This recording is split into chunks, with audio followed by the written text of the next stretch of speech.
Alors aujourd'hui, on va s'attaquer à un chapitre vraiment fascinant du dernier jour d'un condamné de Victor Hugo. C'est le chapitre 24. Il est super court, on pourrait presque passer à côté, et pourtant, il est d'une puissance absolument incroyable. C'est vraiment là, en quelques lignes, que Hugo concentre toute la force de son argument contre la peine de mort. Allez, on va décortiquer ça ensemble. Voilà la phrase qui clôt le chapitre. C'est brutant, hein?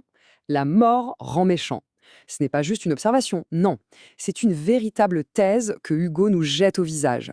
Une affirmation choc qui va vraiment être le point de départ de toute la réflexion psychologique du personnage. C'est ça, le cœur du sujet. Alors oui, la question, c'est bien ça. Comment est-ce qu'on en arrive là? Comment un homme, à quelques heures de mourir, peut formuler une conclusion aussi sombre sur sa propre nature? C'est ce voyage dans sa tête qu'on va faire maintenant.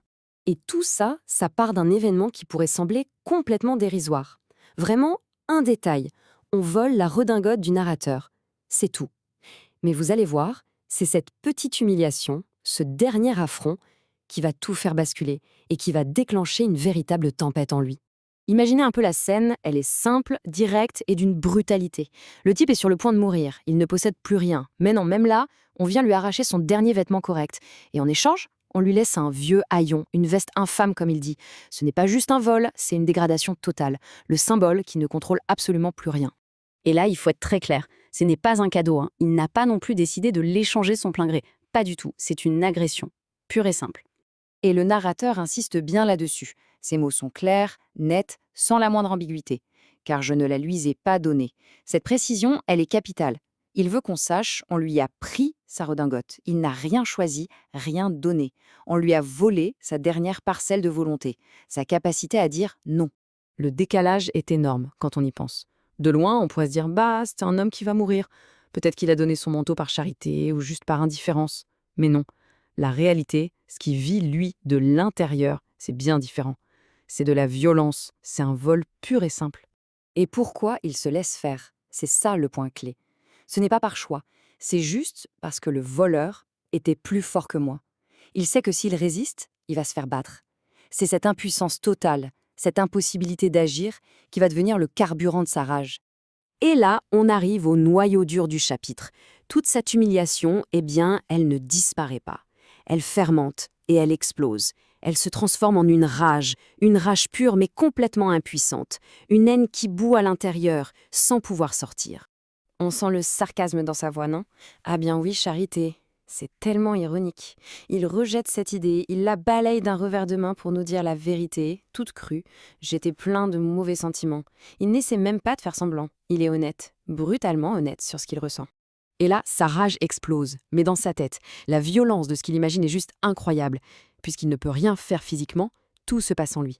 Et remarquez comme c'est personnel, comme c'est viscéral, l'étrangler de mes mains. On sent la haine à fleur de peau. Voilà, l'ennemi a un nom, un visage. Ce n'est plus juste un autre prisonnier, non, c'est le vieux voleur. Il devient le symbole de tout ce qu'il subit à cet instant. Et ça continue, la violence monte encore d'un cran, le piler sous mes pieds. C'est le sommet de sa rage. L'image est d'une brutalité presque animale. C'est un désir de destruction totale de celui qui vient de lui infliger cette ultime humiliation. Bon, une fois que cette vague de rage est passée, il se passe autre chose. Le narrateur prend du recul. Il passe de l'émotion pure, brute, à une sorte de conclusion philosophique, une idée très sombre qu'il tire directement de ce qu'il vient de vivre. Écoutez cette métaphore, elle est d'une force, c'est presque physique. Je crois que la poche au fiel a crevé. Le fiel, c'est la bile, ce liquide amer. C'est comme si un poison, toute l'amertume, toute la haine accumulée, venait de se rompre à l'intérieur de lui et de tout contaminer. Tout est corrompu. Et c'est ça la méchanceté dont parle Hugo, c'est très important de le comprendre. Ce n'est pas que le condamné est méchant par nature, non. C'est une conséquence, c'est le résultat d'un processus. Hugo nous dit que c'est le système lui-même, en le condamnant et en le faisant attendre sa mort, qui le pourrit de l'intérieur et le transforme en cet être plein de haine. Alors maintenant, prenons un peu de hauteur, parce que cette petite histoire, ce portrait psychologique très intime, il ne sort pas de nulle part. Il sert un but bien plus grand, bien sûr. C'est l'argument central de Victor Hugo contre la peine de mort. Ce que Hugo nous montre de façon magistrale ici, c'est que la peine capitale ne se contente pas de tuer encore. C'est bien pire. Elle commence par détruire l'âme. Avec une histoire toute simple, un simple vol de manteau, il nous montre comment tout le système déshumanise le condamné, comment il le corrompt moralement avant même l'exécution. Il prend une anecdote, une toute petite histoire, et il en fait un argument politique universel et dévastateur. Et on va terminer là-dessus, avec cette question qui est au fond le cœur de ce chapitre et même de tout le roman. La justice peut-elle vraiment tuer un homme sans commencer par lui arracher son humanité?